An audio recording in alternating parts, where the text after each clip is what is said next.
በዙሪያዬ ያለው ነገሬ ይም ባይነግረኝ ነገር ሞቷል ተቀበረ አትሟል ይሁን አዲስ ነገር መፍጠር ሁልጊዜ ስራው የሆነ ጌታ ዛሬ በዙፋኑ ይተጋል። እኔም ማምነው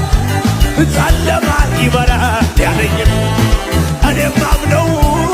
ተራራ ይናዳል እኔም ማምነው ሸለቆ ይሞላል ያለኝም እኔም ማምነው አንድ ሰው ዝቅ ብሎ ከነጋ ልቤን ልጣል እንጂ ነገሬን ልጣል እንጂ በሚያስጥለኝ ጀልባዬን ልስጠው እንጂ